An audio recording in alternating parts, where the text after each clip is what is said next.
ਵਾਹਿਗੁਰੂ ਜੀ ਕਾ ਖਾਲਸਾ ਵਾਹਿਗੁਰੂ ਜੀ ਕੀ ਫਤਿਹ। ਮੇਰੇ ਤੋਂ ਪਹਿਲੇ ਵਿਦਵਾਨਾਂ ਨੇ ਬੜੀਆਂ ਨਵੀਆਂ ਗੱਲਾਂ ਦੱਸੀਆਂ, ਬੜਾ ਸਿੱਖਣ ਨੂੰ ਮਿਲਿਆ। ਕੁਝ ਮੈਂ ਜਿੰਨਾ ਪੜ੍ਹਿਆ ਜਾਂ ਜੋ ਸਮਝਿਆ ਸ਼੍ਰੋਮਣੀ ਗੁਰਦੁਆਰਾ ਪ੍ਰਬੰਧਕ ਕਮੇਟੀ ਬਾਰੇ, ਉਹ ਤੁਹਾਡੇ ਨਾਲ ਵਿਚਾਰ ਸਾਂਝੇ ਕਰਾਂਗੀ। 100 ਸਾਲ ਦਾ ਸਫ਼ਰ ਅਤੇ ਅੱਗੇ ਸਾਡਾ ਭਵਿੱਖ ਕਿਹੋ ਜਿਹਾ ਹੋਵੇ, ਕੀ ਕਰ ਸਕਦੀ ਹੈ ਸ਼੍ਰੋਮਣੀ ਕਮੇਟੀ। ਜਦੋਂ ਸ਼੍ਰੋਮਣੀ ਗੁਰਦੁਆਰਾ ਪ੍ਰਬੰਧਕ ਕਮੇਟੀ ਹੋਂਦ ਵਿੱਚ ਆਈ, ਭਾਵੇਂ ਅਸੀਂ 1920 ਦਾ ਸਮਾਂ ਲੈ ਲਈਏ, ਅਨਆਫੀਸ਼ੀਅਲ ਸ਼੍ਰੋਮਣੀ ਕਮੇਟੀ, ਉਸ ਵਕਤ ਅਕਾਲ ਤਖਤ ਸਾਹਿਬ 'ਤੇ ਜਿਹੜੀ ਪਹਿਲੀ ਮੀਟਿੰਗ ਹੋਈ ਸੀ, ਉਹਦੇ ਵਿੱਚ ਵੱਖ-ਵੱਖ ਸਿੱਖ ਇਲਾਕਿਆਂ ਦੇ ਨੁਮਾਇੰਦੇ ਬੁਲਾਏ ਗਏ ਸੀ। ਕਿਉਂਕਿ ਜੇ ਅਸੀਂ 18ਵੀਂ ਸਦੀ ਦਾ ਇਤਿਹਾਸ ਵੀ ਦੇਖੀਏ ਤਾਂ ਸਰਬੱਤ ਖਾਲਸਾ ਦਾ ਜਿਹੜਾ ਕੌਨਸੈਪਟ ਸੀ, ਉਹ ਇਹੀ ਸੀ, ਜਿਹੜੇ ਵੱਖਰੇ ਵੱਖਰੇ ਪੰਥਕ ਜਥੇਬੰਦੀਆਂ ਸੀ, ਉਹ ਸਾਰੇ ਇਕੱਤਰ ਅਕਾਲ ਤਖਤ ਸਾਹਿਬ 'ਤੇ ਹੁੰਦੇ ਸੀ, ਆਪਣੇ ਆਪਣੇ ਮੁਖੀ ਜਥੇਦਾਰ ਦੀ ਹਾਜ਼ਰੀ ਦੇ ਵਿੱਚ। ਔਰ ਰਿਪਰੈਜ਼ੈਂਟੇਸ਼ਨ ਹਮੇਸ਼ਾ ਉਹਨਾਂ ਮੁਖੀਆਂ ਨੇ ਕੀਤੀ ਹੈ। ਸੋ ਉਸੇ ਤਰਜ਼ ਦੇ ਉੱਪਰ ਵੱਖ-ਵੱਖ ਇਲਾਕਿਆਂ ਦੇ ਨੁਮਾਇੰਦੇ ਇਕੱਤਰ ਹੋਏ ਔਰ ਇੱਕ ਜਥੇਬੰਦੀ ਹੋਂਦ ਵਿੱਚ ਆਈ। 1925 ਦੇ ਵਿੱਚ ਇਹਨੂੰ ਬਾਕਾਇਦਾ ਇੱਕ ਸਟੈਚੂਟਰੀ ਬਾਡੀ ਬਣਾਇਆ ਗਿਆ, ਕਾਨੂੰਨ ਬਣਾਇਆ ਗਿਆ। ਹੁਣ ਇਸ ਕਾਨੂੰਨ ਬਾਰੇ ਜਿਸ ਤਰ੍ਹਾਂ ਕਿ ਕਈ ਵਾਰ ਪੰਥ ਦੇ ਵਿੱਚ ਬੜਾ ਵਿਵਾਦ ਚੱਲਦਾ ਹੈ ਕਿ ਵੋਟਾਂ ਜਿਹੜੀਆਂ ਨਹੀਂ ਹੋਣੀਆਂ ਚਾਹੀਦੀਆਂ, ਅਤੇ ਮੈਨੂੰ ਇਉਂ ਲੱਗਦਾ ਹੈ ਕਿ ਇਸ ਸਿਸਟਮ ਦੇ ਵਿੱਚ ਸਾਡੇ ਕੋਲ ਦੋ ਰਸਤੇ ਨੇ। ਸਾਡੇ ਕੋਲ ਇਹ ਇੱਕ ਰਸਤਾ ਹੈ ਕਿ ਜਿੱਥੇ ਇੱਕ ਹਲਕੇ ਦੇ ਵਿੱਚ ਸਿੱਖ ਵੋਟਰ ਨੇ ਆਪਣਾ ਨੁਮਾਇੰਦਾ ਚੁਣਨਾ ਹੈ ਅਤੇ ਉਹ ਸਰਬਸੰਮਤੀ ਨਾਲ ਆਪੇ ਚੁਣ ਲਵੇ, ਨਾ ਹੀ ਇੱਕ ਜਾਏਗਾ ਅਤੇ ਚੋਣ ਦੀ ਲੋੜ ਹੀ ਕੋਈ ਨਹੀਂ। ਪਰ ਜਿੱਥੇ ਮਤਭੇਦ ਹੋਏਗਾ ਉੱਥੇ ਤਾਂ ਫਿਰ ਕੋਈ ਸਿਸਟਮ ਚਾਹੀਦਾ ਹੈ। ਉਹ ਸਿਸਟਮ ਕਿਹੋ ਜਿਹਾ ਹੋਵੇ। ਔਰ ਮੈਨੂੰ ਇਉਂ ਜਾਪਦਾ ਹੈ ਕਿ ਜਿਹੜਾ ਸਾਡੇ ਵੱਡ ਵਡੇਰਿਆਂ ਨੇ ਇਹ ਸਿਸਟਮ ਤਜਵੀਜ਼ ਕੀਤਾ ਸੀ, ਸਿਸਟਮ ਦੇ ਵਿੱਚ ਗਲਤੀ ਨਹੀਂ, ਗਲਤੀ ਸਾਡੀ ਅੱਜ ਦੀ ਡੇਟ ਦੇ ਵਿੱਚ ਉਹਦੀ ਦੁਰਵਰਤੋਂ ਦੀ ਹੈ। ਜਦੋਂ ਅਸੀਂ ਇਹ ਫਰਕ ਛੱਡ ਦਿੱਤਾ ਕਿ ਜਿਹੜੀ ਅਸੈਂਬਲੀ ਦੀ ਚੋਣ ਹੈ ਅਤੇ ਜਿਹੜੀ ਗੁਰਦੁਆਰੇ ਦੀ ਚੋਣ ਹੈ, ਉਹਦੇ ਵਿੱਚ ਕੀ ਫਰਕ ਹੈ, ਅਸੀਂ ਇਹ ਛੱਡ ਦਿੱਤਾ, ਉਹਦੀ ਜਗ੍ਹਾ ਦੋਵਾਂ ਨੂੰ ਇੱਕੋ ਤਰਜ਼ 'ਤੇ ਤੋੜ ਦਿੱਤਾ, ਉੱਥੇ ਸਾਡਾ ਨੁਕਸਾਨ ਹੋਇਆ। ਜਦੋਂ ਇਹ 25 ਦੇ ਵਿੱਚ ਜਾਂ 20 ਦੇ ਵਿੱਚ ਜਿਹੜੀ ਸ਼੍ਰੋਮਣੀ ਕਮੇਟੀ ਬਣੀ ਹੈ, ਇਹ ਸਰਬੱਤ ਖਾਲਸੇ ਦਾ ਬਦਲ ਸੀ। ਉਸ ਵਕਤ ਜ਼ਿਆਦਾ ਵਸੋਂ ਜਿਹੜੀ ਮਹਾਪੰਜਾਬ, ਜਿਹੜਾ ਕਿ ਪਾਰਟੀਸ਼ਨ ਤੋਂ ਪਹਿਲੇ ਦਾ ਸੀ, ਉੱਥੇ ਸਿੱਖਾਂ ਦੀ ਸੀ ਔਰ ਤਕਰੀਬਨ ਹਰ ਇਲਾਕੇ ਦੇ ਵਿੱਚ ਨੁਮਾਇੰਦਗੀ ਸੀ ਦਿੱਤੀ ਗਈ। ਜਦੋਂ ਪਾਰਟੀਸ਼ਨ ਹੋਈ, ਆਵਾਜ਼ ਖਿੱਚਦਾ ਹੈ, ਪਾਰਟੀਸ਼ਨ ਤੋਂ ਬਾਅਦ ਨਵੇਂ ਮੁਲਕ ਪਾਕਿਸਤਾਨ ਵਿੱਚ ਜ਼ਿਆਦਾਤਰ ਗੁਰਦੁਆਰੇ ਚਲੇ ਗਏ, ਜਿਨ੍ਹਾਂ ਦੇ ਵਿੱਚ ਨਨਕਾਣਾ ਸਾਹਿਬ ਬਹੁਤ ਅਹਿਮ ਸੀ। ਜਿਸ ਤਰ੍ਹਾਂ ਮੇਰੇ ਤੋਂ ਪਹਿਲੇ ਇੱਕ ਬੁਲਾਰੇ ਨੇ ਗੱਲ ਕੀਤੀ ਕਿ ਦਰਬਾਰ ਸਾਹਿਬ ਬਹੁਤਾ ਚੜਾਵਾ ਨਹੀਂ ਸੀ ਹੁੰਦਾ, ਕਿਉਂਕਿ ਜ਼ਿਆਦਾ ਮਾਨਤਾ ਨਨਕਾਣਾ ਸਾਹਿਬ ਦੀ ਸੀ। ਨਨਕਾਣਾ ਸਾਹਿਬ ਇੰਨਾ ਅਮੀਰ ਗੁਰਦੁਆਰਾ ਸੀ ਕਿ ਉਸ ਗੁਰਦੁਆਰੇ ਵਿੱਚੋਂ educational trust, Nankana Sahib educational trust ਜਿਹੜਾ ਉਸੇ ਵਿੱਚੋਂ ਬਣਿਆ ਹੋਇਆ ਹੈ। ਔਰ ਜਿਹੜਾ ਪਾਰਟੀਸ਼ਨ ਤੋਂ ਪਹਿਲੇ ਵੀ ਸਿੱਖਾਂ ਨੇ, ਸ਼੍ਰੋਮਣੀ ਕਮੇਟੀ ਨੇ ਕਾਲਜ ਖੋਲ੍ਹੇ, ਉਹ ਵੀ ਨਨਕਾਣਾ ਸਾਹਿਬ ਦੇ ਪੈਸੇ ਤੋਂ ਹੀ ਬਣੇ ਸਨ। ਸੋ ਇਹ ਇੱਕ ਜਿਹੜਾ ਸਰਬੱਤ ਖਾਲਸਾ ਦਾ ਨਵਾਂ ਰੂਪ ਸ਼੍ਰੋਮਣੀ ਗੁਰਦੁਆਰਾ ਪ੍ਰਬੰਧਕ ਕਮੇਟੀ ਸਾਹਮਣੇ ਆਈ। ਇਹਦੇ ਸ਼ੁਰੂਆਤੀ ਦੌਰ ਦੇ ਵਿੱਚ ਤਾਂ ਕਹਿੰਦੇ ਨੇ ਕਿ ਉਮੀਦਵਾਰ ਲੱਭਣੇ ਔਖੇ ਹੁੰਦੇ ਸੀ। ਕੋਈ ਨਹੀਂ ਸੀ ਇਹ ਕਹਿੰਦਾ ਕਿ ਵੀ ਮੈਂ ਗੁਰਦੁਆਰੇ ਦੀ ਜਾ ਕੇ ਚੋਣ ਲੜਨੀ ਹੈ। ਹੱਥ ਜੋੜ ਕੇ ਸੇਵਾ ਦਿੱਤੀ ਜਾਂਦੀ ਸੀ ਵੀ ਭਾਈ ਗੁਰਦੁਆਰੇ ਦੀ ਸੇਵਾ ਆ ਜਾ।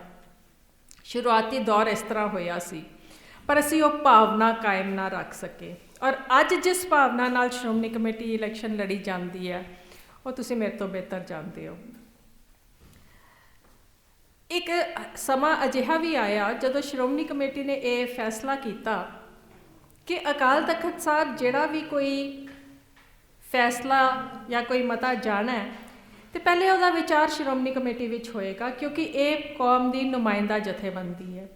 और अगर तुसी श्रोमणी कमेटी ਦਾ शुरू ਦਾ इतिहास देखो ਤਾਂ ਜਿਹੜੇ ਸਿੱਖ ਇਸ ਸਮੇਂ ਦੇ ਵਿੱਚ ਵਿਦੇਸ਼ਾਂ 'ਚ ਗਏ, ਅਮਰੀਕਾ, ਕੈਨੇਡਾ, ਤਾਂ ਉੱਥੇ ਜਿਹੜੀਆਂ ਉਹਨਾਂ ਨੂੰ ਮੁਸ਼ਕਿਲਾਂ ਆਉਂਦੀਆਂ ਸੀ ਉਹਦੇ ਵਾਸਤੇ ਵੀ ਉਹ ਰਾਬਤਾ ਪਿੱਛੇ ਚਿੱਠੀਆਂ ਪਾ ਕੇ श्रोमणी कमेटी ਨਾਲ ਕਰਦੇ ਸੀ। ਇੱਕ ਮਿਸਾਲ, ਜਿਸ ਤਰ੍ਹਾਂ ਵਿਦੇਸ਼ ਦੇ ਵਿੱਚ ਸਿੱਖ ਗਏ ਤੇ ਉੱਥੇ ਇੱਕ ਵੱਖਰੇ ਕਲਚਰ ਦੇ ਵਿੱਚ ਉੱਥੇ ਚਰਚ ਹੋਇਆ ਕਰਦੇ ਸਨ। ਪਰ ਜਦੋਂ ਸਿੰਘਾਂ ਨੇ ਉੱਥੇ ਇੱਕ ਦਿਨ ਦੇ ਵਾਸਤੇ ਗੁਰਦੁਆਰਾ ਸਥਾਪਿਤ ਕਰਕੇ ਜਾਂ ਗੁਰੂ ਮਹਾਰਾਜ ਦਾ ਪ੍ਰਕਾਸ਼ ਕਰਕੇ ਸਤਸੰਗ ਕਰਨਾ ਹੈ, ਤਾਂ ਉਹਨਾਂ ਨੂੰ ਕੋਈ ਸਥਾਨ ਨਹੀਂ ਸੀ ਲੱਭਦਾ ਤੇ ਇੱਕ ਚਿੱਠੀ ਆਈ ਧਰਮ ਪ੍ਰਚਾਰ ਕਮੇਟੀ ਕੋਲ ਕਿ ਕੀ ਅਸੀਂ ਚਰਚ ਦੇ ਵਿੱਚ, ਜੋ ਕਿਸੇ ਵੇਲੇ ਉਹਨਾਂ ਨੂੰ ਕਿਰਾਏ 'ਤੇ ਮਿਲ ਜਾਂਦਾ ਸੀ, ਉੱਥੇ ਅਸੀਂ ਸਤਸੰਗ ਕਰ ਸਕਦੇ ਹਾਂ। ਔਰ ਤੁਸੀਂ ਸੋਚ ਦੀ ਵਿਸ਼ਾਲਤਾ ਦੇਖੋ ਕਿ ਉਸ ਵਕਤ ਦੇ ਜਿਹੜੇ ਵਿਦਵਾਨ ਸਨ, ਧਰਮ ਪ੍ਰਚਾਰ ਕਮੇਟੀ ਦੇ ਮੈਂਬਰ, ਬਕਾਇਦਾ ਰਿਕਾਰਡ ਵਿੱਚ ਹੈ, ਉਹਨਾਂ ਇਹ ਲਿਖਤੀ ਭੇਜਿਆ ਕਿ ਜੇ ਗੁਰੂ ਗ੍ਰੰਥ ਸਾਹਿਬ ਦਾ ਪ੍ਰਕਾਸ਼ ਉੱਚੇ ਸਥਾਨ 'ਤੇ ਹੋਵੇ ਤੇ ਨੀਵੇਂ ਲੈਵਲ ਦੇ ਉੱਪਰ ਅਗਰ ਤੁਸੀਂ ਬੈਂਚਾਂ 'ਤੇ ਬਹਿ ਕੇ ਵੀ ਸਤਸੰਗ ਕਰ ਰਹੇ ਹੋ ਤਾਂ ਕੋਈ ਇਤਰਾਜ਼ਯੋਗ ਨਹੀਂ। ਇਹ ਇੱਕ ਮਿਸਾਲ ਸੀ ਕਿ ਜਦੋਂ ਇੱਕ ਵੱਖਰੇ ਕਲਚਰ ਵਿੱਚ, ਇੱਕ ਵੱਖਰੇ ਵਾਤਾਵਰਨ ਦੇ ਵਿੱਚ ਇੱਕ ਚੁਣੌਤੀ ਸੁੱਖਾਂ ਨੂੰ ਆਈ ਤੇ ਉਹਨਾਂ ਨੇ ਸ਼੍ਰੋਮਣੀ ਕਮੇਟੀ ਦੀ ਰਾਏ ਲੈਣਾ ਚਾਹੀ। ਔਰ ਉਸ ਵਕਤ ਦੇ ਵਿਦਵਾਨਾਂ ਨੇ ਗੁਰਮਤਿ ਦੇ ਅਸੂਲ ਦੇਖੇ ਔਰ ਉਹਦੇ ਅਨੁਸਾਰ ਜੋ ਉਹਨਾਂ ਦੀ ਰਾਏ ਸੀ ਉਹਨਾਂ ਅੱਗੇ ਆਪਣੀ ਰਾਏ ਦਿੱਤੀ। ਕਹਿਣ ਤੋਂ ਭਾਵ ਕਿ ਸਿੱਖ ਜਿੱਥੇ ਵੀ ਗਏ ਇਸ ਦੇ ਨਾਲ ਜੁੜੇ ਰਹੇ ਸੰਸਥਾ ਦੇ ਨਾਲ, ਕਿਉਂਕਿ ਉਹਨਾਂ ਦੀ ਆਪਣੀ ਕੁਰਬਾਨੀਆਂ ਨਾਲ ਬਣਾਈ ਹੋਈ ਸੰਸਥਾ ਹੈ। ਸ਼੍ਰੋਮਣੀ ਕਮੇਟੀ ਦਾ ਇੱਕ ਜੋ ਬਹੁਤ ਹੀ ਅਹਿਮ ਗੱਲ ਜੋ ਆਮ ਤੌਰ 'ਤੇ ਵਿਚਾਰੀ ਨਹੀਂ ਜਾਂਦੀ ਕਿ 1925 ਵਿੱਚ ਜਦੋਂ ਸਿੱਖਾਂ ਨੂੰ ਵੋਟ ਦਾ ਅਧਿਕਾਰ ਮਿਲਿਆ, ਉਸ ਵਕਤ ਸਿੱਖ ਇਸਤਰੀਆਂ ਨੂੰ ਵੀ ਨਾਲ ਵੋਟ ਦਾ ਅਧਿਕਾਰ ਮਿਲਿਆ। ਸਿੱਖ ਇਸਤਰੀ ਵੀ ਗੁਰਦੁਆਰਾ ਪ੍ਰਬੰਧ ਵਾਸਤੇ ਆਪਣੀ ਵੋਟ ਦੇ ਸਕਦੀ ਸੀ। ਔਰ ਉਸ ਸਮੇਂ ਦੇ ਵਿੱਚ ਅਮਰੀਕਾ ਦੇ ਵਿੱਚ ਜਿਹੜੀਆਂ ਪੱਛਮੀ ਔਰਤਾਂ ਸੀ ਉਹ ਹਾਲੇ ਜਦੋਜਹਿਦ ਕਰ ਰਹੀਆਂ ਸੀ ਕਿ ਔਰਤਾਂ ਨੂੰ ਵੋਟ ਦਾ ਅਧਿਕਾਰ ਮਿਲਣਾ ਚਾਹੀਦਾ ਹੈ। ਸੋ ਜਿਨ੍ਹਾਂ ਨੂੰ ਅਸੀਂ ਅਗਾਂਹ ਵਧੂ ਦੇਸ਼ ਸਮਝਦੇ ਹਾਂ, ਉਹਨਾਂ ਦੀਆਂ ਔਰਤਾਂ ਉਸ ਵੇਲੇ ਜਦੋਜਹਿਦ ਕਰ ਰਹੀਆਂ ਸੀ। ਔਰ ਇੱਥੇ ਸ਼੍ਰੋਮਣੀ ਕਮੇਟੀ ਦਾ ਜਿਹੜਾ ਐਕਟ 1925 ਦਾ ਬਣਿਆ, ਉਹਦੇ ਵਿੱਚ ਸਿੱਖ ਇਸਤਰੀਆਂ ਨੂੰ ਇਹ ਵੋਟ ਦਾ ਅਧਿਕਾਰ ਦਿੱਤਾ ਗਿਆ। ਜਦੋਂ ਗੁਰਦੁਆਰਿਆਂ ਦਾ ਪ੍ਰਬੰਧ ਸ਼੍ਰੋਮਣੀ ਕਮੇਟੀ ਕੋਲ ਆਇਆ ਤੇ ਇੱਕ ਸਿੱਖ ਰਹਿਤ ਮਰਿਆਦਾ ਦੀ ਲੋੜ ਮਹਿਸੂਸ ਹੋਈ, ਜਿਹਦੇ ਅਨੁਕੂਲ ਗੁਰਦੁਆਰਿਆਂ ਦਾ ਪ੍ਰਬੰਧ ਵੀ ਕੀਤਾ ਜਾ ਸਕੇ ਤੇ ਕੌਮ ਸਾਰੀ ਨੂੰ ਇੱਕ ਲੜੀ ਵਿੱਚ ਵੀ ਪਰੋਇਆ ਜਾ ਸਕੇ। ਔਰ ਇਸ ਵਾਸਤੇ ਜਿਹੜੀ ਸਬ ਕਮੇਟੀ ਬਣੀ, ਉਹਨੇ ਲੰਬਾ ਸੰਭਾ ਕਾਰਜ ਕੀਤਾ। ਬੇਸ਼ੱਕ ਉਹਨੂੰ ਖਰੜਾ ਕਹੀ ਜਾਓ, ਪਰ ਇਤਿਹਾਸਿਕ ਤੱਥ ਮੌਜੂਦ ਹਨ ਕਿ ਇਹ ਖਰੜਾ ਨਹੀਂ, ਇਹ ਸਿੱਖ ਰਹਿਤ ਮਰਿਆਦਾ ਜਿਹੜੀ ਹੈ ਇਹ ਬਕਾਇਦਾ ਸ਼੍ਰੋਮਣੀ ਗੁਰਦੁਆਰਾ ਪ੍ਰਬੰਧਕ ਕਮੇਟੀ ਦੇ ਜਨਰਲ ਹਾਊਸ ਵਿੱਚ ਪਾਸ ਹੋ ਕੇ ਅਕਾਲ ਤਖਤ ਸਾਹਿਬ ਤੋਂ ਪ੍ਰਵਾਨਿਤ ਹੋਈ। ਔਰ ਇਹ ਪ੍ਰਵਾਨਿਤ ਜਿਹੜੀ ਰਹਿਤ ਮਰਿਆਦਾ ਹੈ, ਇਹੀ ਕਾਰਨ ਬਣੀ ਸਾਨੂੰ ਸਾਰਿਆਂ ਨੂੰ ਇਕੱਠੇ ਇੱਕ ਜਗ੍ਹਾ ਕਰਨ ਦਾ।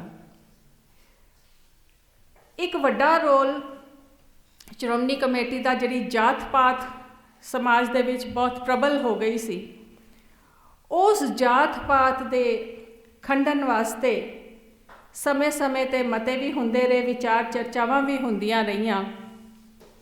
ਪਰ ਪੋਲੀਟੀਕਲ ਹਾਲਾਤ ਜਦੋਂ ਇਹੋ ਜਿਹੇ ਹੋ ਗਏ ਆਜ਼ਾਦ ਮੁਲਕ ਦੇ ਵਿੱਚ ਕਿ ਜਿਹੜੀਆਂ ਅਖੌਤੀ ਪਛੜੀਆਂ ਸ਼੍ਰੇਣੀਆਂ ਉਹਨਾਂ ਨੂੰ ਕੇਵਲ ਉਹਨਾਂ ਦੇ ਜਨਮ ਦੇ ਅਧਿਕਾਰ 'ਤੇ ਕੁਝ ਵਿਸ਼ੇਸ਼ ਰਿਆਇਤਾਂ ਦਿੱਤੀਆਂ ਗਈਆਂ, ਤਾਂ ਉਸ ਵਕਤ ਸ਼੍ਰੋਮਣੀ ਕਮੇਟੀ ਦੇ ਲੀਡਰਾਂ ਨੇ ਇਹ ਮਹਿਸੂਸ ਕੀਤਾ ਕਿ ਕੇਵਲ ਜਿਹੜੀਆਂ ਇੱਕ ਜਨਮ ਦੇ ਆਧਾਰ ਦੇ ਉੱਪਰ ਰਿਆਇਤਾਂ ਦਿੱਤੀਆਂ ਜਾ ਰਹੀਆਂ ਹਨ, ਉਹਦੇ ਵਿੱਚ ਸਿੱਖੀ ਦਾ ਨੁਕਸਾਨ ਹੋ ਸਕਦਾ ਹੈ। ਤੇ ਇਸ ਲਈ ਜਿਹੜੇ ਸਿੱਖਾਂ ਦੇ ਵਿੱਚ ਵੀ ਅਖੌਤੀ ਪਛੜੀਆਂ ਸ਼੍ਰੇਣੀਆਂ ਸੀ, ਉਹਨਾਂ ਨੂੰ ਵੀ ਇਹ ਜਿਹੜੀਆਂ ਰਿਆਇਤਾਂ ਸੀ ਇਹਨਾਂ ਦੀ ਸਹੂਲਤ ਦੇਣ ਵਾਸਤੇ ਜਦੋਜਹਿਦ ਕੀਤੀ ਗਈ, ਮੋਰਚੇ ਵੀ ਲਾਏ ਗਏ ਔਰ ਸਫਲਤਾ ਵੀ ਪ੍ਰਾਪਤ ਕੀਤੀ।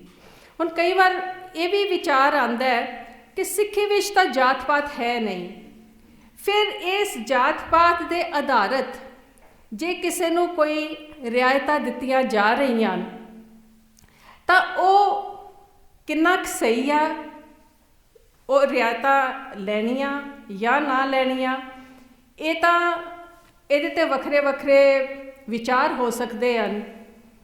ਪਰ ਇਹ ਅਜਿਹੀ ਚੁਣੌਤੀ ਹੈ ਉਹਨਾਂ ਚੁਣੌਤੀਆਂ ਦੇ ਵਿੱਚੋਂ ਜਿਹੜੀ ਕਿ ਸਮੇਂ-ਸਮੇਂ ਸ਼੍ਰੋਮਣੀ ਕਮੇਟੀ ਨੂੰ ਆਈ ਔਰ ਜਿਸ 'ਤੇ ਉਹਨਾਂ ਨੇ ਉਸ ਵਕਤ ਦੀ ਲੀਡਰਸ਼ਿਪ ਨੇ ਹੱਲ ਕੀਤੇ। 1925 ਤੋਂ ਬਾਅਦ ਜਿਹੜੀਆਂ ਐਜੂਕੇਸ਼ਨਲ ਇੰਸਟੀਟਿਊਸ਼ਨਸ ਬਣੀਆਂ ਉਹਨਾਂ ਨੇ ਵੀ ਆਪਣਾ ਚੰਗਾ ਨਾਂ ਬਣਾਇਆ। ਅੱਜ ਵੀ ਓਲਡ ਬॉयਜ਼ ਐਸੋਸੀਏਸ਼ਨ ਦੇ ਵਿੱਚ ਬਹੁਤ ਚੰਗੇ ਇੰਜੀਨੀਅਰਸ, ਚੰਗੇ ਵਿਦਿਆਰਥੀ ਸਾਡੇ ਸਕੂਲਾਂ ਕਾਲਜਾਂ ਦੇ ਨਿਕਲੇ ਹੋਏ, ਪਰ ਉਹ ਜਿਹੜਾ ਮਿਆਰ ਸੀ ਉਸ ਸਮੇਂ ਦੇ ਨਾਲ ਬਰਕਰਾਰ ਨਹੀਂ ਰਹਿ ਸਕਿਆ। ਔਰ ਅੱਜ ਦਾ ਜਿਹੜੀ ਸਾਡੀ ਚੁਣੌਤੀ ਹੈ, ਅੱਜ ਦੇ ਸਾਡੇ ਸਕੂਲਾਂ ਕਾਲਜਾਂ ਦੇ ਵਿੱਚ ਉਸ ਮਾਹੌਲ ਨੂੰ ਸੁਰਜੀਤ ਕਰਨਾ ਹੈ ਜਿਹੜਾ ਕਿ ਵਿੱਦਿਆ ਦੇ ਨਾਲ ਧਾਰਮਿਕ ਪੱਖੋਂ ਵੀ ਬੱਚਿਆਂ ਨੂੰ ਪਰਿਪੱਕ ਕਰੇ। ਪਿਛਲੇ ਕੁਝ ਸਮਿਆਂ ਦੇ ਵਿੱਚ ਇਹ ਮਹਿਸੂਸ ਹੁੰਦਾ ਹੈ ਕਿ ਸ਼੍ਰੋਮਣੀ ਕਮੇਟੀ ਦੀ ਜਿਹੜੀ ਪਕੜ ਹੈ ਧਾਰਮਿਕ ਮੁੱਦਿਆਂ ਦੇ ਉੱਪਰ ਉਹ ਕੁਝ ਕਾਰਨਾਂ ਕਰਕੇ ਬਹੁਤੀ ਮਜ਼ਬੂਤ ਨਹੀਂ ਰਹੀ। ਮਿਸਾਲ ਦੇ ਤੌਰ 'ਤੇ ਨਾਨਕਸ਼ਾਹੀ ਕੈਲੰਡਰ ਤਿਆਰ ਕੀਤਾ ਗਿਆ, 2003 ਦੇ ਵਿੱਚ ਇਹਨੂੰ ਲਾਗੂ ਕੀਤਾ ਗਿਆ ਔਰ ਕੌਮ ਨੇ ਪ੍ਰਵਾਨਿਤ ਕੀਤਾ। ਫਿਰ 7 ਸਾਲ ਬਾਅਦ ਸਿਆਸੀ ਕਾਰਨਾਂ ਕਰਕੇ ਉਸ ਕੈਲੰਡਰ ਨੂੰ ਰੱਦ ਕਰ ਦਿੱਤਾ ਗਿਆ। ਚਲੋ ਜੇ 2003 ਦਾ ਕੈਲੰਡਰ 2010 ਵਿੱਚ ਰੱਦ ਕਰ ਵੀ ਦਿੱਤਾ ਤਾਂ ਉਹਦੀ ਬਦਲ ਦੇ ਵਿੱਚ ਤਾਂ ਕੋਈ ਸਾਇੰਟੀਫਿਕ ਕੈਲੰਡਰ ਹੁੰਦਾ, ਪਰ ਉਸ ਦੇ ਬਦਲ ਦੇ ਵਿੱਚ ਅੱਜ ਜੋ ਕੈਲੰਡਰ ਚੱਲਦਾ ਪਿਆ ਹੈ, ਅਗਰ ਤੁਸੀਂ ਗੌਰ ਨਾਲ ਦੇਖੋਗੇ ਹਰ ਸਾਲ ਮਹੀਨੇ ਦੇ ਦਿਨ ਹੀ ਬਦਲ ਜਾਂਦੇ ਔਰ ਕੋਈ ਸਮੇਂ ਦੀ ਤਰਤੀਬ ਨਹੀਂ, ਕੋਈ ਉਹਦੇ ਵਿੱਚ ਸਾਇੰਟੀਫਿਕ ਟੈਂਪਰਾਮੈਂਟ ਦਾ ਕੁਝ ਵੀ ਨਹੀਂ ਹੈ। ਇਸੇ ਤਰ੍ਹਾਂ ਜਿਹੜੀ ਸੌਦਾ ਸਾਧ ਨੂੰ ਮਾਫੀ ਦੇਣ ਵਾਲਾ ਘਟਨਾਕ੍ਰਮ ਹੋਇਆ, ਜਦੋਂ ਸਿਆਸੀ ਪ੍ਰਭਾਵ ਵੱਧ ਗਿਆ ਤੇ ਜੋ ਸਾਡੀ ਰਿਵਾਇਤ ਨਹੀਂ ਸੀ, ਬਗੈਰ ਤਖਤ ਤੇ ਹਾਜ਼ਰ ਹੋਇਆਂ ਮਹਿਜ਼ ਇੱਕ ਚਿੱਠੀ ਦੇ ਉੱਪਰ ਅਕਾਲ ਤਖਤ ਸਾਹਿਬ ਵੱਲੋਂ ਮਾਫੀਨਾਮਾ ਦੇ ਦੇਣਾ, ਇਹ ਸਾਡੀ ਰਿਵਾਇਤਾਂ ਦੇ ਅਨੁਕੂਲ ਨਹੀਂ ਸੀ, ਪਰ ਇਹ ਵੀ ਨਵੀਂ ਗੱਲ ਹੋਈ। ਅਜਿਹੀਆਂ ਗੱਲਾਂ ਕਰਕੇ ਸਿੱਖਾਂ ਦੇ ਮਨਾਂ ਦੇ ਵਿੱਚ ਉਚਾਟਤਾ ਆਂਦੀ ਗਈ। ਜਿਹੜਾ ਸਭ ਤੋਂ ਪਿਛਲੇ ਸਮਿਆਂ ਦੇ ਵਿੱਚ ਮੈਂ ਸਮਝਦੀ ਹਾਂ ਖਤਰਨਾਕ ਕੰਮ ਹੋਇਆ, ਉਹ ਗੁਰੂ ਗ੍ਰੰਥ ਸਾਹਿਬ ਦੇ ਨਾਂ 'ਤੇ ਜਿਹੜੀਆਂ ਸਤਿਕਾਰ ਕਮੇਟੀਆਂ ਬਣ ਗਈਆਂ, ਉਹ ਕੰਮ ਹੋਇਆ। ਜੋ ਵੀ ਸ਼ੁਰੂਆਤ ਸੀ ਇਹਨਾਂ ਕਮੇਟੀਆਂ ਦੇ ਬਣਨ ਦੀ, ਪਰ ਇੱਕ ਗੱਲ ਤਾਂ ਸਪਸ਼ਟ ਹੈ ਕਿ ਜੇ ਕਿਸੇ ਦੇ ਮਨ ਦੇ ਵਿੱਚ ਗੁਰੂ ਪ੍ਰਤੀ ਸਤਿਕਾਰ ਹੈ ਤਾਂ ਉਹੀ ਆਪਣੇ ਘਰ ਪ੍ਰਕਾਸ਼ ਕਰੇਗਾ। ਜੇ ਕਿਸੇ ਕੋਲੋਂ ਕੋਈ ਮਰਿਆਦਾ ਵਿੱਚ ਊਨਤਾਈ ਹੋ ਜਾਂਦੀ ਹੈ ਤਾਂ ਸਾਡਾ ਫਰਜ਼ ਹੈ ਅਸੀਂ ਜਾ ਕੇ ਉਹਨੂੰ ਦੱਸੀਏ ਕਿ ਮਰਿਆਦਾ ਦੀ ਇਹ ਕਮੀਆਂ, ਇਹ ਤਰੁੱਟੀਆਂ, ਇਹਨਾਂ ਨੂੰ ਦੂਰ ਕਰ ਲਿਆ ਜਾਵੇ। ਇਹ ਮਰਿਆਦਾ ਕਿਤੇ ਵੀ ਨਹੀਂ ਕਹਿੰਦੀ ਕਿ ਕਿਸੇ ਦੇ ਘਰ ਵੜ ਜਾਓ ਔਰ ਉਹਦੇ ਘਰੋਂ ਗੁਰੂ ਗ੍ਰੰਥ ਸਾਹਿਬ ਦੀ ਬੀੜ ਚੁੱਕ ਲਿਆਓ। ਔਰ ਅੰਮ੍ਰਿਤਸਰ ਦੇ ਵਿੱਚ ਤਾਂ ਮੈਂ ਬਾਕੀ ਸ਼ਹਿਰਾਂ ਬਾਰੇ ਨਹੀਂ ਜਾਣਦੀ, ਪਰ ਅੰਮ੍ਰਿਤਸਰ ਦੇ ਵਿੱਚ ਤਾਂ ਬਕਾਇਦਾ ਪੁਲਿਸ ਆਂਦੀ ਰਹੀ ਹੈ ਇਹ ਸਤਿਕਾਰ ਕਮੇਟੀਆਂ ਦੇ ਨਾਲ, ਜਿਨ੍ਹਾਂ ਨੇ ਉਹਨਾਂ ਪਰਿਵਾਰਾਂ ਦੇ ਘਰਾਂ ਦੇ ਅੰਦਰੋਂ ਸਰੂਪ ਚੁੱਕੇ ਜਿਹੜੇ ਕਿ ਰੂਟੀਨ ਦੇ ਵਿੱਚ ਰੈਗੂਲਰਲੀ ਬਾਣੀ ਪੜ੍ਹਨ ਵਾਲੇ ਸੀ। ਇੱਕ ਤਾਂ ਬੀਬੀ ਉਹ ਸੀ ਜਿਹੜੀ ਸ਼ਾਮੀ ਆਪਣੇ ਮੁਹੱਲੇ ਦੇ ਬੱਚਿਆਂ ਨੂੰ ਇਕੱਠਾ ਕਰਕੇ ਕੀਰਤਨ ਵੀ ਸਿਖਾਉਂਦੀ ਸੀ ਤੇ ਪਾਠ ਵੀ ਸਿਖਾਉਂਦੀ ਸੀ, ਉਹਦੇ ਘਰੋਂ ਵੀ ਬੀੜ ਚੁੱਕ ਕੇ ਲੈ ਗਏ। ਕਈ ਅਜਿਹੀਆਂ ਮਿਸਾਲਾਂ ਹੋਈਆਂ ਔਰ ਤਰਾਸਦੀ ਇਹ ਹੈ ਕਿ ਇਸ ਨੂੰ ਰੋਕਣ ਵਾਸਤੇ ਨਾ ਅਕਾਲ ਤਖਤ ਸਾਹਿਬ 'ਤੇ ਕੀਤੀ ਕੋਈ ਸ਼ਿਕਾਇਤ ਦਾ ਕੋਈ ਨਤੀਜਾ ਨਿਕਲਿਆ ਔਰ ਸ਼੍ਰੋਮਣੀ ਕਮੇਟੀ ਵਿੱਚ ਵੀ ਕੁਝ ਅਜਿਹੇ ਅਨਸਰ ਸੀ ਜਿਹੜੇ ਕਿ ਇਹੋ ਜਿਹੀਆਂ ਸਤਿਕਾਰ ਕਮੇਟੀਆਂ ਦਾ ਸਮਰਥਨ ਕਰਦੇ ਸੀ। ਸੋ ਜਿਹੜੀ ਕਮੇਟੀ ਨੇ ਨਿਰਾ ਪ੍ਰਚਾਰ ਦੇ ਨਾਲ ਸਤਿਕਾਰ ਦੀ ਗੱਲ ਕਰਨੀ ਸੀ, ਉਹਨਾਂ ਨੇ ਅਜਿਹੀ ਰੂਪ ਰੇਖਾ ਬਣਾ ਲਈ ਕਿ ਉਹਨਾਂ ਨੇ ਬੜੇ ਸਿੱਖ ਪਰਿਵਾਰ ਜਿਨ੍ਹਾਂ ਦੇ ਘਰਾਂ ਦੇ ਵਿੱਚ ਪੁਸ਼ਤ ਦਰ ਪੁਸ਼ਤ ਪ੍ਰਕਾਸ਼ ਚੱਲਦਾ ਸੀ, ਉਹਨਾਂ ਨੂੰ ਸਿੱਖੀ ਤੋਂ ਦੂਰ ਕੀਤਾ। ਔਰ ਇਹ ਜਿਹੜਾ ਇੱਕ ਬੁਰਛਾਗਰਦੀ ਕਿਸਮ ਦਾ ਵਾਤਾਵਰਣ ਬਣ ਗਿਆ, ਇਹਦਾ ਹਾਲੇ ਤੱਕ ਸਾਡੇ ਕੋਲ ਕੋਈ ਹੱਲ ਨਹੀਂ ਹੋਇਆ। ਅੱਜ ਜਿਹੜਾ ਸਿੱਖ ਹੈ ਪੰਜਾਬ ਦੀ ਧਰਤੀ ਤੋਂ, ਉਹ ਆਪਣੇ ਬੱਚਿਆਂ ਨੂੰ ਬਾਹਰ ਭੇਜ ਜਾ ਰਿਹਾ। ਇਹੋ ਜਿਹਾ ਉਹਨੂੰ ਲੱਗਦਾ ਕਿ ਸ਼ਾਇਦ ਇਸ ਧਰਤੀ ਦੇ ਵਿੱਚ ਹੁਣ ਉਹਦੇ ਬੱਚਿਆਂ ਦੇ ਬਿਹਤਰ ਸੁਨਹਿਰੀ ਭਵਿੱਖ ਵਾਸਤੇ ਨਹੀਂ ਕੁਝ ਰਹਿ ਗਿਆ, ਤੇ ਪਰਦੇਸ ਵੱਲ ਬੱਚਿਆਂ ਦਾ ਮੂੰਹ ਕਰ ਦਿੱਤਾ। ਤੇ ਨਤੀਜਨ ਬਾਹਰਲੇ ਮੁਲਕਾਂ ਦੇ ਵਿੱਚ ਸਿੱਖਾਂ ਦੀ ਵਸੋਂ ਬਹੁਤ ਹੋ ਗਈ ਹੈ। ਕੈਨੇਡਾ, ਅਮਰੀਕਾ, ਇੰਗਲੈਂਡ ਔਰ ਹੋਰ ਕਈ ਸਥਾਨ ਹਨ ਜਿੱਥੇ ਸਿੱਖਾਂ ਦੀ ਬਹੁਤ ਵਸੋਂ ਹੈ। ਅੱਜ ਦੀ ਡੇਟ ਦੇ ਵਿੱਚ ਅਗਰ ਸ਼੍ਰੋਮਣੀ ਗੁਰਦੁਆਰਾ ਪ੍ਰਬੰਧਕ ਕਮੇਟੀ ਨੇ ਆਪਣਾ ਸਰਬੱਤ ਖਾਲਸਾ ਵਾਲਾ ਰੂਪ ਕਾਇਮ ਰੱਖਣਾ ਹੈ, ਤੇ ਉਹ ਜਿਹੜੇ ਵਿਦੇਸ਼ਾਂ ਵਿੱਚ ਰਹਿੰਦੇ ਸਿੱਖ ਹਨ, ਉਹਨਾਂ ਦੀ ਨੁਮਾਇੰਦਗੀ ਵੀ ਜ਼ਰੂਰੀ ਹੈ। ਕਿਉਂਕਿ ਪੰਜਾਬ ਹੁਣ ਜਿਹੜਾ ਛੋਟਾ ਜਿਹਾ ਪੰਜਾਬ ਰਹਿ ਗਿਆ, ਇਸ ਤੋਂ ਅੱਗੇ ਜਿੱਥੇ ਵੀ ਸਿੱਖਾਂ ਦੀ ਵਸੋਂ ਹੈ, ਉੱਥੇ ਜ਼ਰੂਰੀ ਹੋ ਚੁੱਕਾ ਹੈ ਕਿ ਉਹਨਾਂ ਦੀ ਜਿਹੜੀ ਨੁਮਾਇੰਦਗੀ ਹੈ ਉਹ ਕਿਸੇ ਤਰੀਕੇ ਕੀਤੀ ਜਾਏ। ਭਾਵੇਂ ਸ਼੍ਰੋਮਣੀ ਕਮੇਟੀ ਦੇ ਜਨਰਲ ਹਾਊਸ ਦੇ ਵਿੱਚ ਇਹ ਗੱਲਾਂ ਹੋਈਆਂ ਨੇ ਕਿ ਵਿਦੇਸ਼ਾਂ ਵਿੱਚ ਰਹਿੰਦੇ ਸਿੱਖਾਂ ਨੂੰ ਵੀ ਨੁਮਾਇੰਦਗੀ ਦੇਣੀ ਚਾਹੀਦੀ ਹੈ, ਪਰ ਜਿਹੜੀ ਇੱਕ ਸਟੈਟੂਟਰੀ ਬਾਡੀ ਹੈ, ਇੱਕ ਕਾਨੂੰਨੀ ਬਾਡੀ ਬਣੀ ਹੋਈ ਹੈ, ਉਹਦੇ ਵਿੱਚ ਵਿਦੇਸ਼ੀ ਸਿਟੀਜ਼ਨ ਸ਼ਾਇਦ ਵੋਟਰ ਨਹੀਂ ਹੋ ਸਕਦਾ, ਪਰ ਅਸੀਂ ਆਪਣੇ ਲੈਵਲ ਦੇ ਉੱਪਰ ਉਹਨਾਂ ਨੂੰ ਕਿਸੇ ਐਡਵਾਈਜ਼ਰੀ ਕਮੇਟੀ ਦੇ ਪੱਧਰ ਦੇ ਉੱਪਰ ਜਾਂ ਕਿਸੇ ਤਰੀਕੇ ਦੇ ਨਾਲ ਜੇ ਜੋੜਾਂਗੇ, ਤੇ ਤਾਂ ਹੀ ਅਸੀਂ ਇੱਕ ਪਲੈਟਫਾਰਮ ਦੇ ਉੱਪਰ ਸਾਰੇ ਵਿਚਰ ਸਕਾਂਗੇ। ਮੈਂ ਇਹ ਵੀ ਮਹਿਸੂਸ ਕੀਤਾ ਵਿਦੇਸ਼ ਜਾ ਕੇ ਕਿ ਵਿਦੇਸ਼ਾਂ ਵਿੱਚ ਜਿਹੜੇ ਸਿੱਖ ਬੱਚੇ ਜੰਮੇ ਪਲੇ ਔਰ ਅੱਜ ਸਿੱਖੀ ਦੇ ਖੇਤਰ ਵਿੱਚ ਕਾਰਜ ਕਰ ਰਹੇ ਨੇ, ਉਹਨਾਂ ਨੂੰ ਆਪਣੇ ਸਥਾਨਕ ਗੁਰਦੁਆਰਿਆਂ ਤੋਂ ਕੋਈ ਮਦਦ ਨਹੀਂ ਮਿਲਦੀ। ਹੁਣ ਮਿਸਾਲ ਦੇ ਤੌਰ 'ਤੇ ਹਰ ਮੁਲਕ ਦਾ ਆਪਣਾ ਆਪਣਾ ਵੱਖਰਾ ਤਰੀਕਾ ਹੁੰਦਾ ਆਪਣੇ ਮੁੱਦੇ ਅੱਗੇ ਪੇਸ਼ ਕਰਨ ਦਾ। ਹੁਣ ਇੱਕ ਮਿਸਾਲ ਮੈਂ ਅਮਰੀਕਾ ਦੇ ਇੱਕ ਗਰੁੱਪ ਦੀ ਦਿੰਦੀ ਹਾਂ, ਸਿੱਖ ਕੋਲੀਸ਼ਨ ਨਾਂ ਦੀ। ਨੌਜਵਾਨ ਬੱਚੇ ਬਹੁਤ ਪੜ੍ਹੇ ਲਿਖੇ, ਅਮਰੀਕਾ ਦੇ ਸਿਟੀਜ਼ਨ, ਉੱਥੇ ਦੇ ਜੰਮੇ, ਉੱਥੇ ਦੇ ਹੀ ਪੜ੍ਹੇ ਹੋਏ। ਉਹਨਾਂ ਨੇ ਜਿਹੜੀ ਸਿੱਖ ਪਹਿਚਾਣ ਵਾਸਤੇ ਅਮਰੀਕੀ ਸਰਕਾਰ ਦੇ ਵੱਖੋ ਵੱਖ ਮਹਿਕਮਿਆਂ ਦੇ ਨਾਲ ਐਡਵੋਕੇਸੀ ਕਰਦੇ ਨੇ, ਉਹਨਾਂ ਦੇ ਨਾਲ ਗੱਲਬਾਤ ਕਰਦੇ ਨੇ, ਸੰਵਾਦ ਕਰਦੇ ਨੇ ਔਰ ਉਹਦੇ ਆਪਣੇ ਬਾਰੇ ਦੱਸਦੇ ਹਨ। ਔਰ ਇਹੀ ਕਾਰਨ ਹੈ ਕਿ ਜਿਹਦੇ ਨਾਲ ਥੋੜ੍ਹੀ ਥੋੜ੍ਹੀ ਸਿੱਖਾਂ ਦੀ ਅਗਰ ਕਿਤੇ ਦਸਤਾਰ ਦੀ, ਕਿਰਪਾਨ ਦੀ ਇਹ ਛੋਟਾ ਮਿਲਦੀਆਂ ਤੇ ਇਹ ਉਹ ਆਪਸੀ ਡਾਇਲੌਗ ਦੇ ਵਿੱਚੋਂ ਮਿਲਦੀਆਂ। ਪਰ ਇਹ ਜਿਹੜੇ ਬੱਚੇ ਕੰਮ ਕਰ ਰਹੇ ਨੇ, ਇਹਨਾਂ ਨੂੰ ਗੁਰਦੁਆਰੇ ਦੇ ਪੱਧਰ ਤੋਂ ਕੋਈ ਸਹਾਇਤਾ ਨਹੀਂ ਮਿਲਦੀ, ਇਹ ਆਪਣੇ ਰਿਸੋਰਸਿਸ ਤੋਂ ਕੰਮ ਕਰਦੇ ਨੇ। ਸੋ ਜਿਹੜੇ ਸਮੇਂ ਦੇ ਨਾਲ ਇਹ ਨਵੇਂ ਬੱਚੇ ਕੰਮ ਕਰ ਰਹੇ ਨੇ, ਸਾਨੂੰ ਇਹਨਾਂ ਨੂੰ ਵੀ ਸਪੋਰਟ ਦੇਣ ਦੀ ਜ਼ਰੂਰਤ ਹੈ। ਔਰ ਉਹਨਾਂ ਬੱਚਿਆਂ ਦਾ ਗਿਲਾ ਹੈ ਕਿ ਭਾਵੇਂ ਅਮਰੀਕਾ ਹੋਵੇ, ਕੈਨੇਡਾ ਹੋਵੇ, ਗੁਰਦੁਆਰਿਆਂ ਦਾ ਜਿਹੜਾ ਸਿਸਟਮ ਹੈ ਉਹ ਉਸੇ ਤਰ੍ਹਾਂ ਹੀ ਰਹਿੰਦਾ। ਉਹਦੇ ਵਿੱਚ ਪੰਜਾਬ ਪੋਲੀਟਿਕਸ ਤੋਂ ਅੱਗੇ ਕੁਝ ਨਹੀਂ ਚੱਲਦਾ। ਸੋ ਕੌਮ ਨੂੰ ਪੰਜਾਬ ਪੋਲੀਟਿਕਸ ਤੋਂ ਉੱਪਰ ਉੱਠ ਕੇ ਜਿੱਥੇ ਬੈਠੇ ਨੇ, ਜਿਸ ਮੁਲਕ ਵਿੱਚ ਬੈਠੇ ਨੇ, ਉੱਥੇ ਆਪਣੀ ਚੜ੍ਹਦੀ ਕਲਾ ਵਾਸਤੇ, ਆਪਣੀ ਹੋਂਦ ਵਾਸਤੇ ਜਿਹੜੇ ਬੱਚੇ ਕਾਰਜਸ਼ੀਲ ਹਨ, ਉਹਨਾਂ ਦੇ ਸਹਿਯੋਗ ਕਰਨ ਦੀ ਲੋੜ ਹੈ। ਔਰ ਇੱਥੇ ਸ਼੍ਰੋਮਣੀ ਕਮੇਟੀ ਦਾ ਵੀ ਭਵਿੱਖ ਵਿੱਚ ਇੱਕ ਵੱਡਾ ਰੋਲ ਹੋ ਸਕਦਾ ਹੈ, ਕਿਉਂਕਿ ਇਹ ਧਰਤੀ ਹੈ ਜਿੱਥੋਂ ਸਿੱਖੀ ਪ੍ਰਗਟ ਹੋਈ ਹੈ।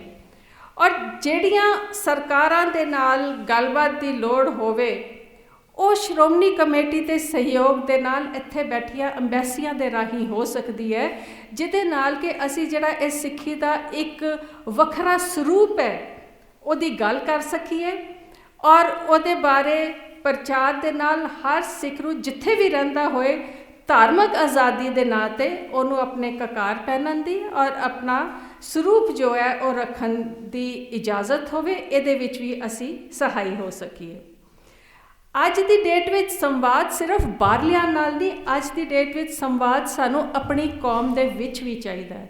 ਸਾਡੇ ਆਪਣੇ ਸਕੂਲਾਂ ਕਾਲਜਾਂ ਦੇ ਬੱਚਿਆਂ ਦੇ ਵਿੱਚ ਸੰਵਾਦ ਚਾਹੀਦਾ ਹੈ, ਕਿਉਂਕਿ ਅੱਜ ਅਸੀਂ ਦੇਖ ਰਹੇ ਹਾਂ ਕਿ ਜਿਹੜੀ ਨੌਜਵਾਨ ਜਨਰੇਸ਼ਨ ਹੈ ਉਹ ਕਿਤੇ ਨਾ ਕਿਤੇ ਸਿੱਖੀ ਦੇ ਜੋ ਸਿਧਾਂਤ ਅਸੀਂ ਸਮਝਦੇ ਆ ਉਹਦੀ ਵਿਆਖਿਆ ਫਰਕ ਹੈ। ਸੋ ਬੱਚਿਆਂ ਨੂੰ ਸਿੱਖੀ ਦੇ ਨਾਲ ਜੋੜਨ ਵਾਸਤੇ ਸੰਵਾਦ ਹਰ ਲੈਵਲ 'ਤੇ ਚਾਹੀਦਾ ਹੈ, ਔਰ ਵਿਸ਼ੇਸ਼ ਕਰ ਜਿਹੜੇ ਸ਼੍ਰੋਮਣੀ ਕਮੇਟੀ ਦੇ ਸਕੂਲ ਕਾਲਜ ਹਨ, ਮੈਨੂੰ ਲੱਗਦਾ ਆਉਣ ਵਾਲੇ ਸਮੇਂ ਦੇ ਵਿੱਚ ਸਾਨੂੰ ਅਜਿਹੇ ਕੋਰਸਿਸ ਵੀ ਡਿਵੈਲਪ ਕਰਨੇ ਚਾਹੀਦੇ ਨੇ ਜਿਹਦੇ ਵਿੱਚ ਕਿ ਉਹਨਾਂ ਨੂੰ ਆਪਣੇ ਇਤਿਹਾਸ, ਆਪਣੇ ਵਿਰਸੇ ਬਾਰੇ ਦੱਸਿਆ ਜਾਏ, ਕਿਉਂਕਿ ਅੱਜ ਸਕੂਲਾਂ ਵਿੱਚ ਜਿਹੜਾ ਐਜੂਕੇਸ਼ਨ ਦਿੱਤੀ ਜਾ ਰਹੀ ਹੈ, ਜੋ ਅੱਜ ਸਕੂਲਾਂ ਵਿੱਚ ਇਤਿਹਾਸ ਪੜ੍ਹਾਇਆ ਜਾ ਰਿਹਾ, ਉਹਦੇ ਵਿੱਚ ਸਾਡੇ ਇਤਿਹਾਸ ਦਾ ਕਿਤੇ ਨਾਂ ਨਹੀਂ, ਕਿਤੇ ਜ਼ਿਕਰ ਨਹੀਂ, ਔਰ ਬੱਚੇ ਸਕੂਲ ਵਿੱਚੋਂ ਨਿਕਲ ਜਾਂਦੇ ਨੇ, ਉਹਨਾਂ ਨੂੰ ਆਪਣੇ ਬਾਰੇ ਪਤਾ ਕੁਛ ਨਹੀਂ ਲੱਗਦਾ। ਸੋ ਇਹ ਬੱਚਿਆਂ ਤੱਕ ਪਹੁੰਚਾਉਣ ਵਾਸਤੇ ਟੈਕਨੋਲੋਜੀ ਦਾ ਮਾਧਿਅਮ ਵੀ ਵਰਤਿਆ ਜਾ ਸਕਦਾ ਹੈ, ਔਰ ਜਿਹਦੇ ਵਿੱਚ ਕਿ ਨੌਜਵਾਨ ਬੱਚੇ ਜਿਨ੍ਹਾਂ ਨੂੰ ਟੈਕਨੋਲੋਜੀ ਦਾ ਗਿਆਨ ਹੈ ਉਹ ਬਹੁਤ ਸਹਾਈ ਹੋ ਸਕਦੇ ਨੇ। ਇਹਨਾਂ ਦੇ ਸਹਿਯੋਗ ਵਾਸਤੇ ਵੀ ਇੱਕ ਵੱਡਾ ਪਲੇਟਫਾਰਮ ਚਾਹੀਦਾ ਹੈ, ਜੋ ਕਿ ਸ਼੍ਰੋਮਣੀ ਕਮੇਟੀ ਦੇ ਭਵਿੱਖ ਦਾ ਇੱਕ ਕਾਰਜ ਹੋ ਸਕਦਾ ਹੈ।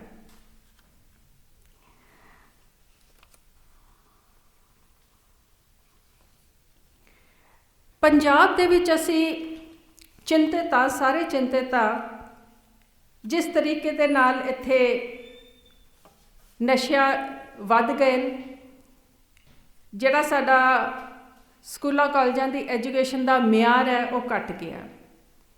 ਇਹਨਾਂ ਦੋ ਮੁੱਦਿਆਂ ਉੱਪਰ ਪਹਿਲਾਂ ਤਾਂ ਇਹ ਵਿਚਾਰਨ ਦੀ ਜ਼ਰੂਰਤ ਹੈ ਕਿ ਜਦੋਂ ਪੰਜਾਬ ਦੇ ਵਿੱਚ, ਜਿਹਨੂੰ ਅਸੀਂ ਗੁਰੂਆਂ ਪੀਰਾਂ ਦੀ ਧਰਤੀ ਕਹਿੰਦੇ ਹਾਂ, ਸ਼ਰਾਬ ਦੀਆਂ ਤੇ ਤੰਬਾਕੂ ਦੀਆਂ ਫੈਕਟਰੀਆਂ ਖੁੱਲ੍ਹ ਰਹੀਆਂ ਸੀ, ਉਸ ਵਕਤ ਕਿਉਂ ਨਹੀਂ ਕੋਈ ਜਨਤਕ ਤੌਰ ਦੇ ਉੱਪਰ ਇਹਦੀ ਆਵਾਜ਼ ਆਈ? ਕਿਉਂਕਿ ਇਹ ਉਹ ਧਰਤੀ ਹੈ ਜਿੱਥੇ ਪਿਛਲੇ ਕੋਈ 15-20 ਸਾਲਾਂ ਦੇ ਵਿੱਚ ਵੀ ਇਹ ਕੰਮ ਜ਼ਿਆਦਾ ਹੋਇਆ।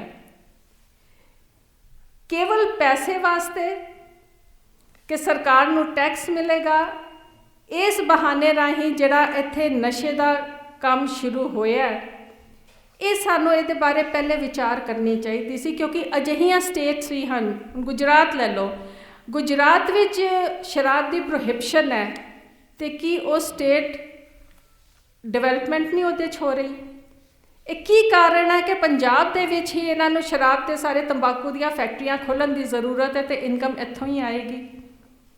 ਬਿਹਾਰ ਨੇ ਹੁਣ ਪਿਛਲੇ ਦਿਨਾਂ ਦੇ ਵਿੱਚ ਜਦੋਂ ਗੁਰੂ ਗੋਬਿੰਦ ਸਿੰਘ ਜੀ ਦਾ ਉੱਥੇ ਪ੍ਰਕਾਸ਼ ਦਿਹਾੜਾ ਮਨਾ ਰਹੇ ਸੀ, ਤੇ ਬੜਾ ਚੰਗਾ ਲੱਗਾ ਕਿ ਦਿੱਲੀ ਤੋਂ ਫਲਾਈਟ ਜਦੋਂ ਬਿਹਾਰ ਗਈ ਹੈ, ਪਟਨੇ ਉਤਰਨੀ ਸੀ, ਤੇ ਫਲਾਈਟ ਵਿੱਚ ਪਹਿਲਾਂ ਕਹਿਤਾ ਕਿ ਕਿਸੇ ਕੋਲ ਕੋਈ ਬੋਤਲ ਤਾਂ ਨਹੀਂ ਹੈਗੀ, ਕਿ ਬਿਹਾਰ ਵਿੱਚ ਪ੍ਰੋਹਿਬਿਸ਼ਨ ਹੈ, ਪਟਨਾ ਸਾਹਿਬ ਉਤਰੋਗੇ ਤੁਸੀਂ ਉੱਥੇ ਸ਼ਰਾਬ ਦਾ ਸੇਵਨ ਨਹੀਂ ਕਰ ਸਕਦੇ, ਲੈ ਕੇ ਨਹੀਂ ਜਾ ਸਕਦੇ। ਗੁਰੂ ਰਾਮਦਾਸ ਇੰਟਰਨੈਸ਼ਨਲ ਏਅਰਪੋਰਟ ਤੁਸੀਂ ਉਤਰੋ ਅੰਮ੍ਰਿਤਸਰ, ਸਭ ਤੋਂ ਪਹਿਲੇ ਤੁਹਾਨੂੰ ਉੱਥੇ ਸ਼ਰਾਬ ਦੀਆਂ ਦੁਕਾਨਾਂ ਦਿਸਣਗੀਆਂ। ਕੀ ਇਹ ਸਾਡੀ ਆਪਣੀ ਕਮਜ਼ੋਰੀ ਨਹੀਂ ਕਿ ਅਸੀਂ ਇਸ ਬਾਰੇ ਆਪਣੀ ਆਵਾਜ਼ ਨਹੀਂ ਬੁਲੰਦ ਕਰ ਸਕੇ? ਸੋ ਅਜੇ ਪੰਜਾਬ ਦੀ, ਔਰ ਜਿੱਥੇ ਅਸੀਂ ਆਪਣੀ ਰਿਵਾਇਤਾਂ ਦੀ ਪੁਨਰ ਸੁਰਜੀਤੀ ਦੀ ਗੱਲ ਕਰਦੇ ਹਾਂ, ਤਾਂ ਰਿਵਾਇਤਾਂ ਦੇ ਵਿੱਚ ਸਮੇਂ ਦੇ ਉੱਪਰ ਆਵਾਜ਼ ਬੁਲੰਦ ਕਰਨੀ ਸਾਡੇ ਲਈ ਉਨੀ ਹੀ ਜ਼ਰੂਰੀ ਹੈ। ਸ਼੍ਰੋਮਣੀ ਕਮੇਟੀ ਦੇ ਪ੍ਰਚਾਰ ਕਰਦਿਆਂ ਵੀ 100 ਸਾਲ ਹੋ ਗਏ, ਜਿਹਦੇ ਵਿੱਚ ਅਸੀਂ ਮਿਸ਼ਨਰੀ ਕਾਲਜ ਖੋਲ੍ਹੇ, ਪ੍ਰਚਾਰਕ ਹਨ, ਕਥਾ ਵਿਖਿਆਨ, ਕੀਰਤਨ ਹਰ ਚੈਨਲ 'ਤੇ ਮੌਜੂਦ ਹੈ। ਗੁਰਬਾਣੀ ਪ੍ਰਸਾਰਨ ਦਾ ਕੋਈ ਕਮੀ ਨਹੀਂ ਹੈ, ਪਰ ਫਿਰ ਵੀ ਇਸ ਦਾ ਉਹ ਅਸਰ ਨਹੀਂ ਦਿਸ ਰਿਹਾ ਜਿਹੜਾ ਕਿ ਦਿਸਣਾ ਚਾਹੀਦਾ ਸੀ। ਸੋ ਮੈਨੂੰ ਲੱਗਦਾ ਭਵਿੱਖ ਦੇ ਵਿੱਚ ਸ਼੍ਰੋਮਣੀ ਕਮੇਟੀ ਨੂੰ ਆਪਣੇ ਪ੍ਰਚਾਰ ਦੇ ਰਵਾਇਤੀ ਤਰੀਕਿਆਂ ਦੇ ਨਾਲ ਸਮੇਂ ਦੇ ਹਾਣੀ ਹੋ ਕੇ ਨਵੇਂ ਮਾਧਿਅਮ ਵੀ ਇਸਤੇਮਾਲ ਕਰਨੇ ਪੈਣਗੇ, ਤਾਂ ਕਿ ਜਿਹੜੀ ਗੁਰੂ ਗ੍ਰੰਥ ਤੇ ਗੁਰੂ ਪੰਥ ਦੀ ਗੱਲ ਹੈ ਉਹ ਅਸੀਂ ਹਰ ਸਿੱਖ ਬੱਚੇ ਕੋਲ ਪਹੁੰਚਾ ਸਕੀਏ। ਅੱਜ ਕੱਲ੍ਹ ਤਾਂ ਐਜੂਕੇਸ਼ਨ ਵੀ ਫੋਨ 'ਤੇ ਆ ਗਈ ਹੈ, ਜੇ ਇਹਦਾ ਇਸਤੇਮਾਲ ਆਉਣ ਵਾਲੇ ਭਵਿੱਖ ਵਿੱਚ ਅਸੀਂ ਨਾ ਕੀਤਾ ਤਾਂ ਇੱਕ ਬੜੇ ਮਹੱਤਵਪੂਰਨ ਜਿਹੜਾ ਪਲੇਟਫਾਰਮ ਹੈ ਉਸ ਤੋਂ ਵਾਂਝੇ ਰਹਿ ਜਾਵਾਂਗੇ।